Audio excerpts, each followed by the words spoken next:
Happy Saturday. It's the Saturday Show, 97.5, the KSL Sports Zone, Christian Esparza, Alex Napoles, every Saturday, 10 to noon. Love doing this, man. Me too, man. It's good to be out here and to share this space with you, bro. It's fun to get out here and yell into the oblivion and let people hear our takes and our thoughts. Yeah, let's get into it. BYU, obviously one of the biggest games in the country today. They're playing at 2 o'clock. They're going to be hosting the Arizona Wildcats. Fox recognized how big of a game it was. They chose this game as their big noon kickoff.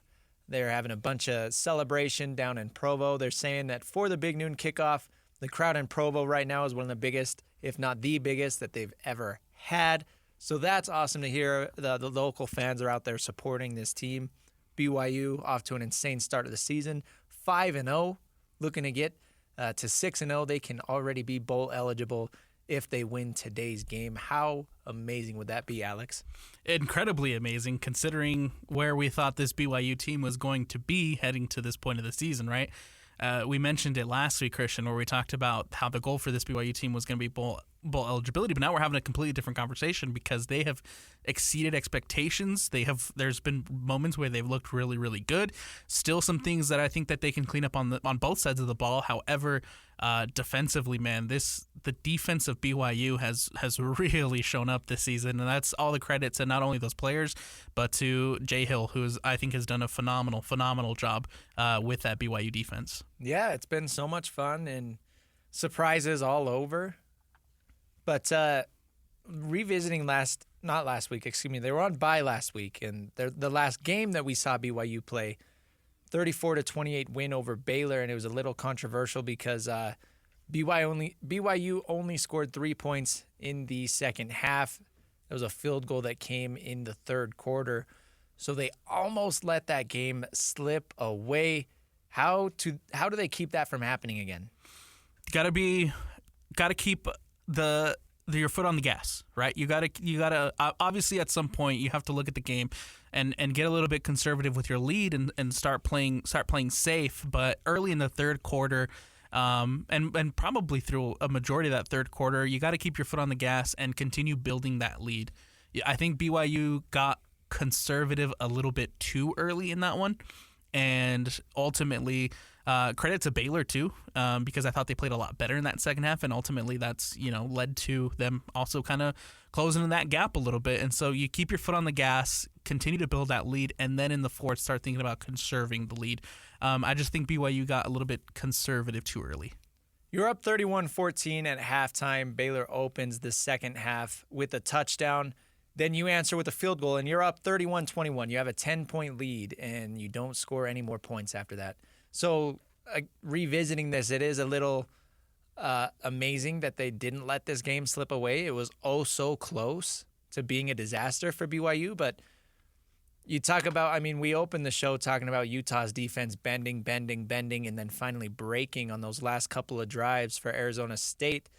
BYU's defense, they bent, and they allowed some points, but ultimately when it mattered, they came up with an interception and iced the game there against Baylor. But today they welcome in this Arizona team that came to Salt Lake City 2 weeks ago, and they kind of caught the Utes off guard, right?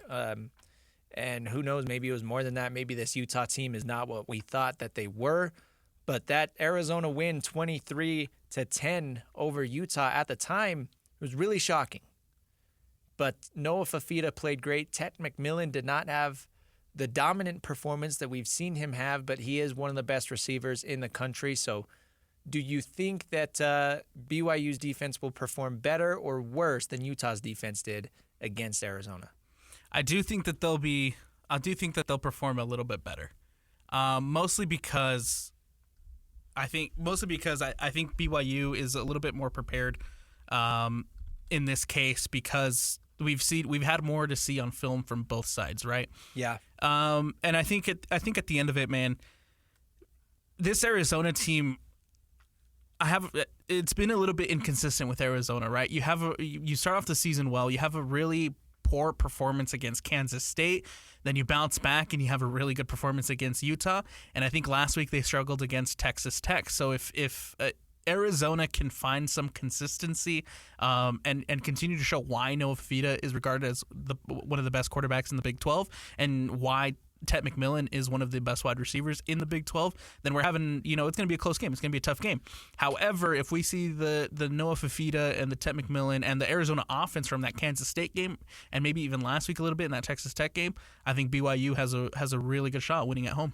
I do want to point out, I said Fifita had a great game. I want to clarify that. He didn't have eye-popping numbers, okay? 19 of 31, 197 yards, 2 touchdowns, and an interception. But it's more than that, right? You can't just tell the story of a game looking at the numbers. Fifita was making big-time throws when it mattered, and each one of them kind of felt like daggers to that Utah defense. And so if you're BYU, that's what you truly need to limit. Don't let this guy make his biggest plays of the game on third down. Don't let this guy, get Arizona into scoring position when they really need it, because that's how you lose games. That's how you let things slip away, and that's what we saw with Utah. So if you're BYU, you want to kind of learn from Utah's mistakes. As you said, right now the BYU team is really similar in what's the word I'm looking for?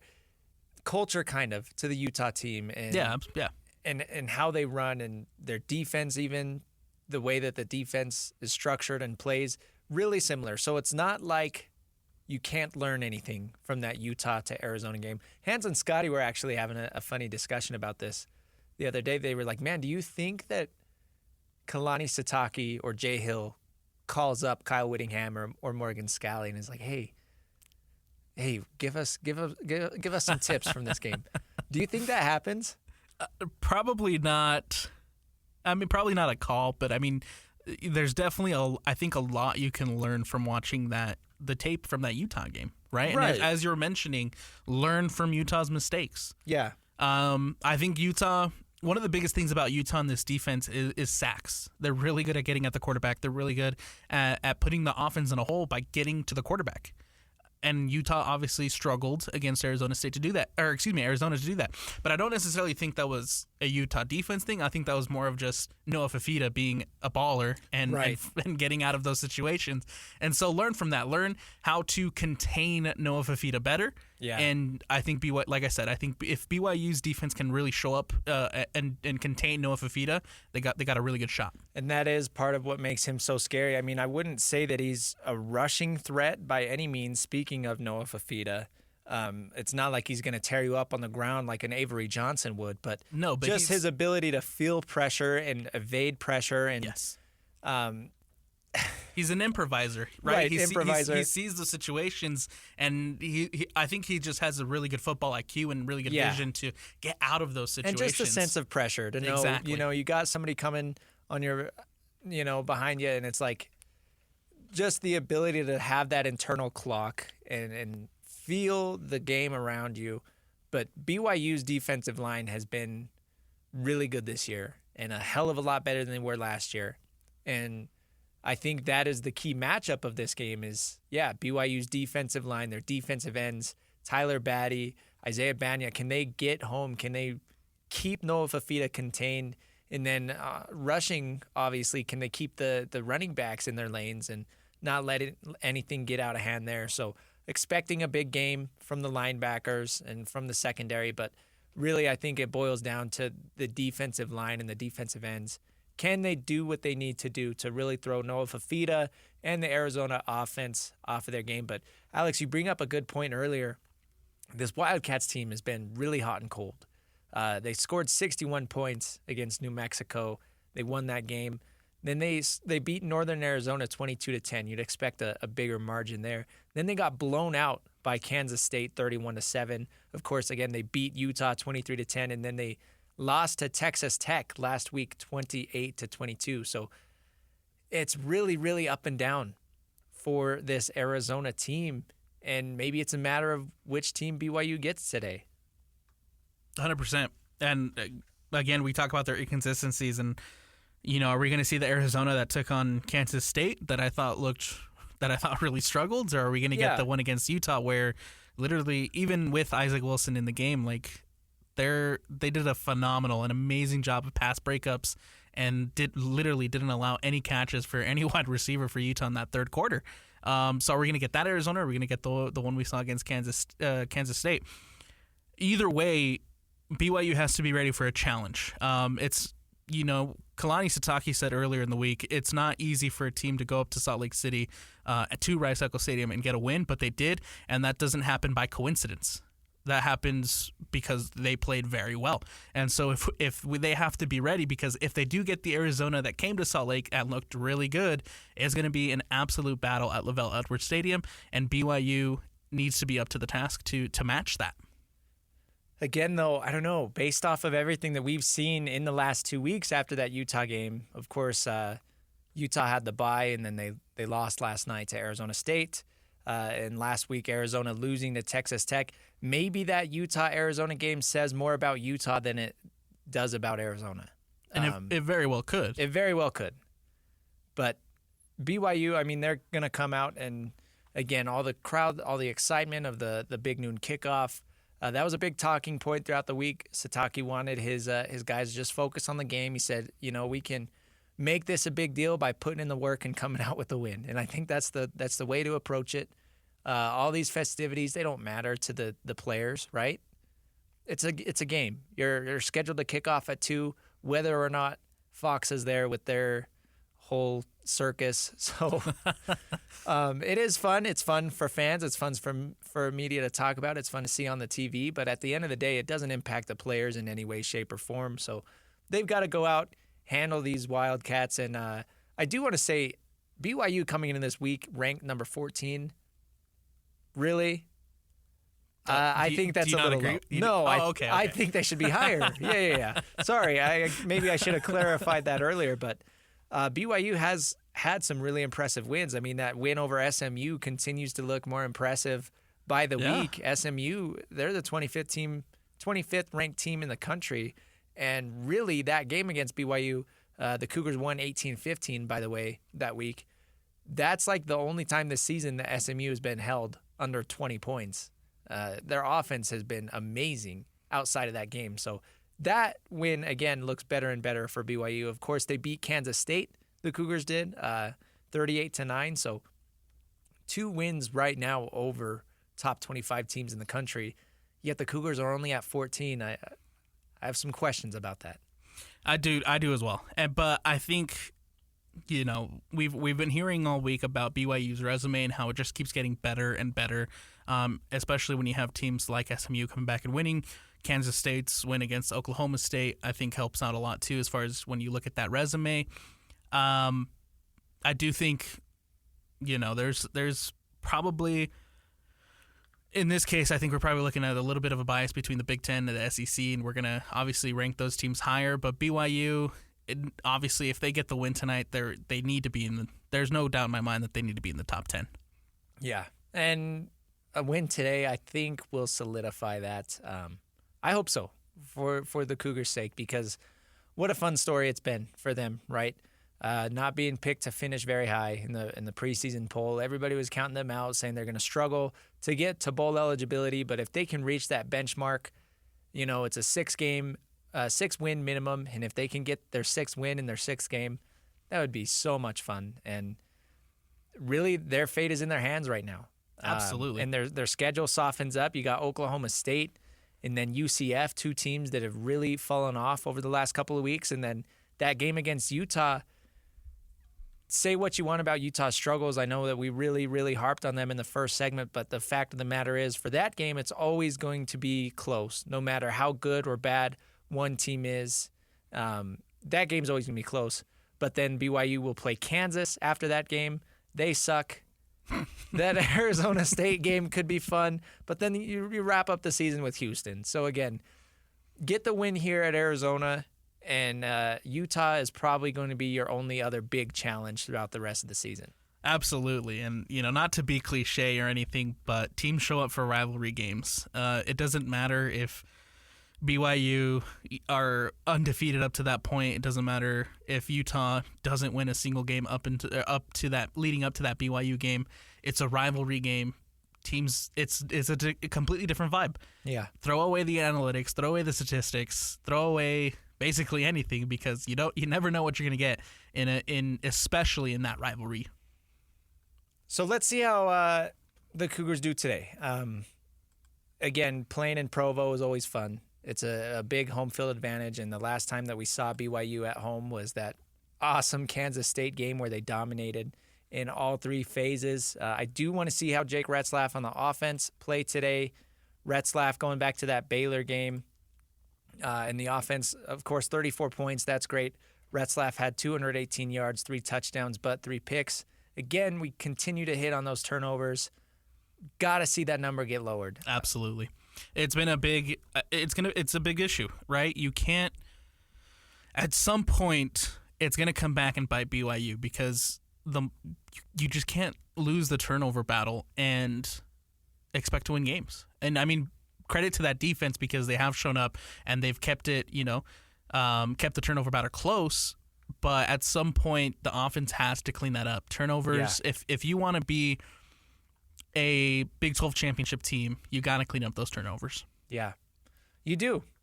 And no other easy way to say it. The biggest thing to me, you look at, especially one of those interceptions that came late in the game, 4 minutes left in the fourth quarter. Jake Retzlaff, like we had talking about, the offense really shut down there in the second half. And 4 minutes left in the game, you're trying to ice this thing, put it away, and you have Jake Retzlaff throwing an interception, and that is a big red flag. But I don't think that's something that can't be taken care of. Double negative there. Pay attention. I do think that Aaron Roderick, the offensive coordinator, and Jake Retzlaff will clean that up, especially in a game like today. I'm not expecting their offense to completely shut down the way they did against Baylor. No, and I think, that Baylor game, I think in the long run will be good for BYU because, again, you can't take your foot off the gas when you're up the way you were against Baylor. And so you have to learn from that. You have to learn to continue to keep that foot on the gas and continue to get points, continue to build that lead. And once you build that lead and you're feeling better about your lead, then maybe get conservative. But you can't get conservative too early. And so that's a lesson I hope they learn.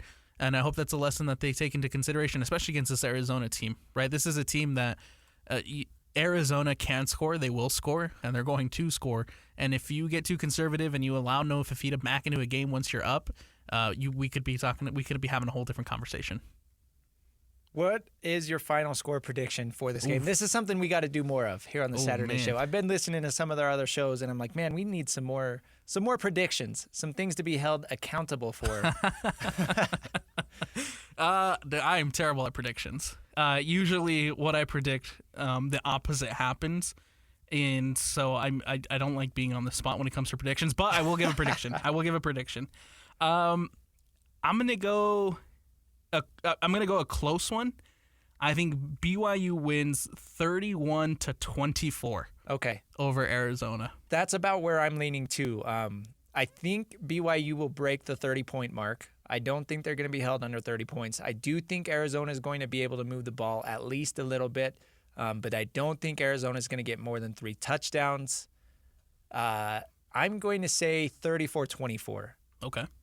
For my final, BYU with the win, of course. So again, BYU coming up later today. They're going to be playing Arizona. Kickoff there is at 2. But, of course, we're going to have our Cougar pregame show with Jake Hatch and Alex Curie live from Cafe Rio in Provo, by the way. Make sure to go and stop by there. They are going to be starting at 1. Again, that is our Cougar pregame show live from Cafe Rio in Provo. Tune in. You won't want to miss this one. BYU could be getting to 6-0 today. Can't wait for kickoff there. We got to take a quick break, though, Alex, on the other side. We'll hit 5 minutes up. We still got to talk about the Jazz and RSL and some other things we got going on today. So stay tuned. We'll get to that next. This is the Saturday Show 97.5, the KSL Sports Zone.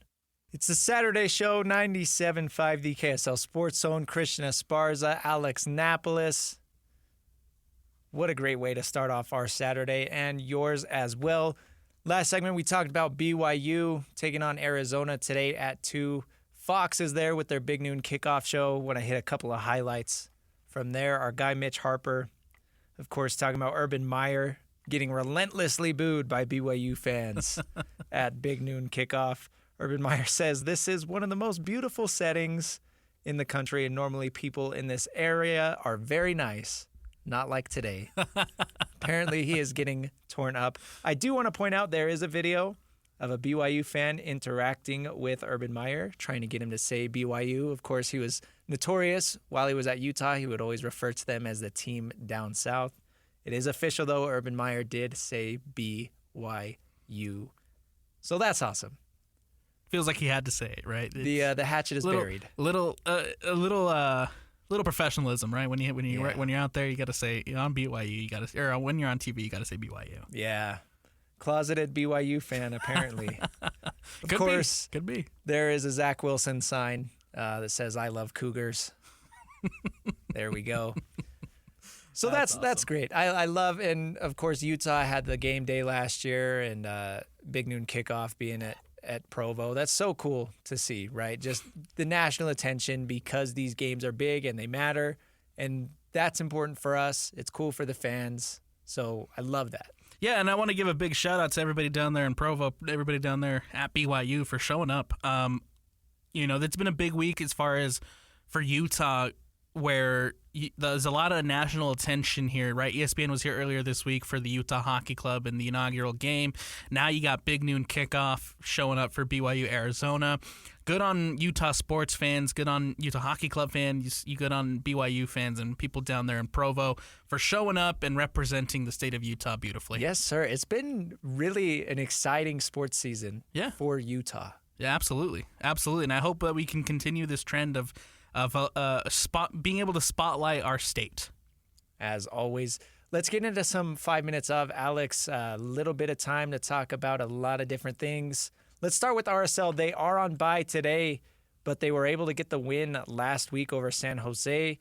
They won 1-0, but they are back in the win column. That's what matters. One game left in the season. That will be next Saturday.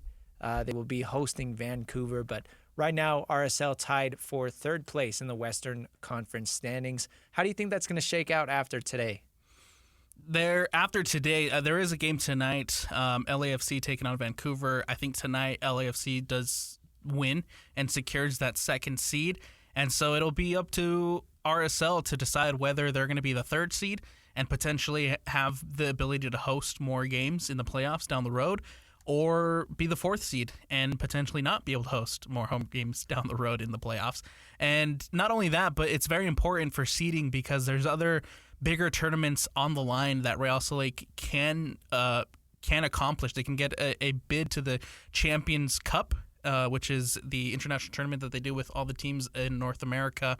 And it would be a huge opportunity for Real Salt Lake to be able to secure a spot and be able to play in that tournament. However, they need a win against Vancouver, and they need a little help from the other teams in the league to not only help their seeding, of course, for playoffs, but for that potential to get into that Champions Cup spot. That's one of the best things about soccer, I think, is that it's not just, regular season, playoffs, championship. There's so many other things to play for throughout the season. Absolutely. So you never know, there are so many games, but almost every game matters, it feels like. Especially when it comes down to things like this and as far as seeding to help you in some of these international tournaments and things like that. But again, RSL is tied with Seattle for third place. Seattle is also on bye today. Next week they are going to be playing Portland. Seattle's going to be at home hosting Portland. So go Portland. Go Portland. It's going to be a tough game for the Timbers to pull off, but we'll see. Do you know the tiebreaker? Let's say if RSL and Seattle both win next week. Do you know what the tiebreaker is? The first tiebreaker in Major League Soccer is wins. Usually leagues around the world will use goal differential. However, Major League Soccer, the first one right off the top for them is wins, and Seattle has the advantage 4 wins against Real Salt Lake. Currently, Seattle has 16 wins. RSL has 15. So if they both win next week, Seattle will still have one more win over RSL, and that would give Seattle the third seed as the playoffs start. So, again, bye today for RSL, but huge game next week. Huge game, final game of the season, and of course, it'll also not only help you with everything we just talked about, but we'll also be able to find out who that opponent is going to be in that first round. Will it be Houston? Will it be Colorado? We'll find out next week. We will find out. Let's switch gears a little bit, Alex. Let's talk some Utah State football. They got rolled last night 50-34 at home against UNLV. Of course, that is coming off of a big loss the previous week to Boise State. Boise State broke 60 against Utah State. So really rough start to Mountain West play for the Aggies. But luckily, all is not lost because their schedule certainly softens up after this game. But last night, man, Spencer Petras, he broke Utah State's record, the school record for completions in a game, 41 of 59. He threw 461 yards, 3 touchdowns, but he also threw 3 interceptions. And that was the killer because it felt like those interceptions came at such horrible times. He also lost a fumble, too, as well. So putting up positive numbers in the garbage time, sort of, but really struggling on offense for the Aggies all around. And I don't want to place all the blame on Spencer Petras because that's not fair. He was really struggling as far as the offensive line, and there were guys in his face, and it was just a tough showing on all 3 phases for Utah State last night. I think for this Utah State team, they show fight, but they just show fight a little bit too late, right? Yeah. They showed fight against Boise State, but that was deep into that second half, and you're already down by a pretty large margin. And then same thing last night. They showed fight. They showed a little bit of a bite, but it was just a little bit too late. And so I think for Utah State, not only do you have to obviously clean up the turnovers because the turnover bug has been hitting them hard this year. Yeah. You look at this UNLV game and you allow all of UNLV's points in that second quarter, and they're mostly all off of turnovers. And so you got to clean up the turnovers, and you just got to have that bite right from the get-go, not when it's a little bit too late for Utah State. I love that they're putting up points. You put up 29 against Temple. You put up 30 against Boise State. You put up 34 last night against UNLV. However, that just needs to come earlier. Yeah. And the first half is really where the problems are occurring. UNLV was up 41-7 at halftime. Yeah, not good. Utah State comes out and they outscored UNLV 27-7 or 27-9, excuse me, in the second half. As you mentioned, they get things going. It's just a matter of too little, too late. The defensive side of the ball, I think, is the biggest issue for the Aggies right now. They're currently ranked 130th out of 133 as far as yards per game. And that number is certain to drop because the stats haven't been put in. 493 yards per game for the Aggies, and I believe that is before yesterday's game where UNLV put up well over that number. But really need to figure out a way to slow some teams down. But again, the Aggies' schedule really softens up. I mean, Boise State and UNLV are the top 2 teams in the Mountain West Conference right now. So what a horrible way to open up your conference stretch. But then you play New Mexico, you play Wyoming, you do play Washington State. They're pretty good. But then you play Hawaii, San Diego State, and Colorado State to close out the season. So I don't know how many of these games I'd say are winnable for the Aggies because I still really don't know how to feel about this team. But the good news is I mean, it's not as brutal of a stretch as they've faced previously with USC, Utah, Boise State, and UNLV. Definitely shortens up a little bit, and like I said, hopefully there's just a possibility to be able to get out there and show that bite earlier against these other opponents. Not only obviously to just end the season on a good foot.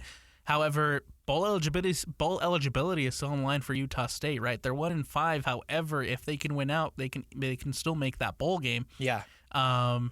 And so I hope that's just where Utah State can get, and we'll see if they're able to do that next week against New Mexico. We'll see how Nate Dreiling pulls this team together because it's such a hard situation to put him in, losing your head coach 3 weeks before the season and throwing this really young, inexperienced guy into that role. It's hard. But luckily, I think for the Aggies, they have the pieces to make it happen. I want to shout out their receivers, Jalen Royals and Jack Hestera, 2 big games last night, 10 catches each. Royals had 155 yards and a touchdown. Hestera had 152 yards and a touchdown. And then Rasul Faison, the running back, 15 carries, 83 yards, and a touchdown. Faison actually got kind of banged up He easily could have left the game. They were getting their butts kicked. They were getting blown out. He could have said, you know what? I hurt my leg. I'm sitting this one out. I'm playing it safe. But, Alex, he came back in after it looked like a potentially scary injury. He came back in and continued to fight. So, to me, that's awesome. It's great to see leading by example. Absolutely. On a team that needs it. Absolutely. You love to see it. You obviously want him to be healthy down the stretch, but if he is good enough to go and continues to battle out for this team, I think that speaks volumes for younger guys and for other guys that, they're still fighting this Utah State team. Yeah. Let's switch gears again. Let's talk Jazz really quickly. They are in the middle of their preseason schedule. They have a game tonight, but let's see. They beat the New Zealand Breakers. They beat the Rockets. They beat the Mavericks. They are 3-0 in preseason, and then they play the Spurs tonight. And obviously it's just preseason, but it is pretty encouraging to see the Jazz beat the Mavericks in a game where the Mavericks were playing their star players. Of course, they didn't play a ton. Clay only played 18 minutes. Kyrie played 17. And Luka did not play. Yeah, no Luka. Excuse me. But, Clay and Kyrie being out there, at least for a little bit, I don't know. How do you feel about the Jazz's preseason so far? So far, so good, man. I feel like they've shown potential, and I feel like they've shown a lot of good signs. However, they still got a long way to go, especially as far as the development of the young guys to really, I think, show that they are a playoff team.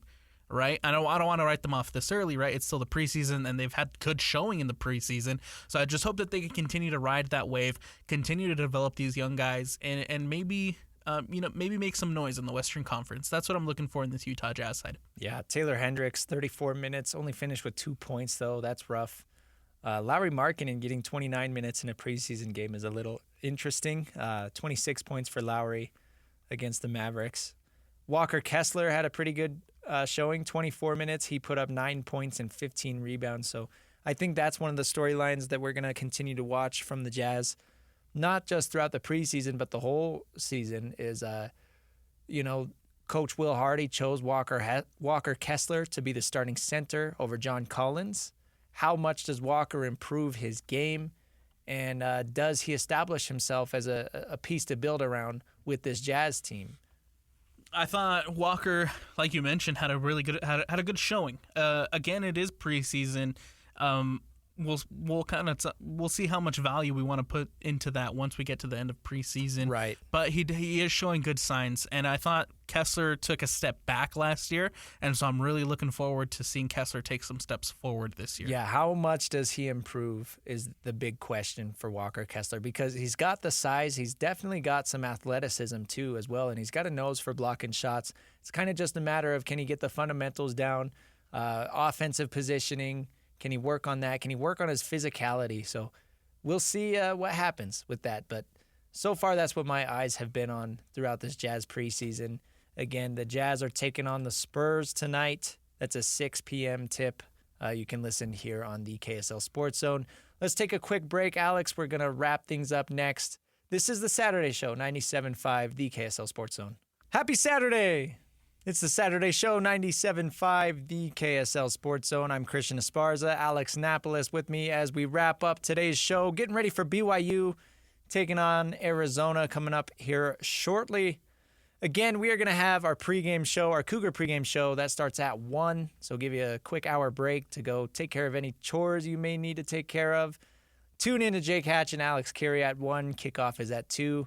Then our crew will be back with the postgame show shortly following. Alex, Fox is there in Provo with their big noon kickoff, but we've got the game day picks on ESPN. Picks are in for BYU versus Arizona. Would you like to hear them? Absolutely. I haven't been able to look at them yet, and I'm curious to see where they went. Desmond Howard picks BYU. Okay.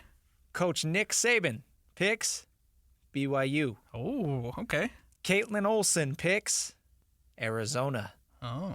Pat McAfee, BYU. Oof. And wrapping it up, Kirk Herbstreit picks BYU. So we got 4 BYU picks, 1 Arizona pick. And you know what? That is a good sign, because when they all pick the Cougars to win, that means BYU is going to lose. So it's good that there's one Arizona pick in there to throw off the jinx. Yes. However, Pat McAfee has been the reverse jinx, and every time he picks a team, they end up losing. So there's a little bit to look out for there. Is the McAfee jinx going to continue, or will the one person picking the opposite team curse not follow through, right? And have a BYU win. So we'll see. Really excited to watch this Cougars game today. Another thing we didn't touch on earlier when we were doing our little Cougar preview, the running back room, healthy today. Kalani Sitake mentioned earlier in the week, LJ Martin is back. He is allegedly healthy. Same thing with Hinckley Rapati. So they're two top running backs. Of course, Martin has been struggling basically since week 1, right? And he played a little bit in that game, but then he left. So we have barely seen LJ Martin this season. Took advantage of that bye week to get healthy. So that could be a big boost to BYU's offense this year. They've really struggled to run the ball. They have been really bad rushing the football outside of Jake Retzlaff, doing things on his own. So getting LJ Martin, getting Hinckley Rapati back, those are both big. But center Connor Pay is out. So maybe those two things kind of cancel each other out. If your big man in the middle is not there to open up some running lanes, that's kind of a worry. Yeah, to kind of quote Jake Hatch last week, is Connor Pay is the heart and life of this offense. He's the guy that you want out there and you need out there. It's going to be interesting to see how the O-line performs within the absence of Connor Pay, and how they fill that gap. But it's also going to be super interesting to see LG Martin come back and see if he needs to shake up some rust early in the game and see how well LG Martin can be for this BYU run game, who, like you mentioned, is struggling and just needs to do better, just needs to be better and more consistent. News from Pete Thamel this morning. We do know who's going to be starting at center today. Pete Thamel said this 3 hours ago. Converted defensive lineman Bruce Mitchell is going to be starting at center today for the Cougars. He was the third-string center to open the season. He started at guard against Kansas State, but this is his first in-game action at center. So hopefully that goes smooth. Of course, they've had the bye week to iron things out. That is a positive, but it always is a little worrisome hearing somebody's first career game at center, because so many things can go wrong on the exchange with the quarterback, and as far as the center calling out the protection calls and things like that. But again, having the bye week should help the Cougars iron this thing out a little bit. Big test for Bruce Mitchell. Hope that he's up for it. Hope that he can step up into that role and fill in those big shoes left behind by Connor Pay. No doubt. Let's see how Bruce Mitchell performs. Let's see how the rest of that offensive line and the running game performs. Let's see how those defensive ends perform, as we were talking about earlier. Need a really big game from them to put some pressure on Arizona's quarterback, Noah Fafita. Help limit him, and of course limit Tet McMillan, one of the best receivers in the country. So it's a big ask for BYU today, but paying off big rewards if they can get it done. Looking for the Cougars to go and get their 6th win of the season today. Absolutely. They go get your 6th win, go be bowl eligible, and like we mentioned last week, man, go reach for the stars. See where this team can take the BYU. See where you can get with this team, and hopefully compete for that Big 12 championship. BYU right now is primed in a good position to look down the road, look down the schedule, and start maybe thinking about having those aspirations to make it to that game. Again, pregame show kicking off in 1 hour with Jake Hatch and Alex Keary at the Cafe Rio in Provo, live from down there. So, if you have a free Saturday, go check that out. That could be fun. Kickoff is at 2. Post-game show to follow after the game. Stay tuned for the best coverage all day today. This is the Saturday show on 97.5, the KSL Sports Zone.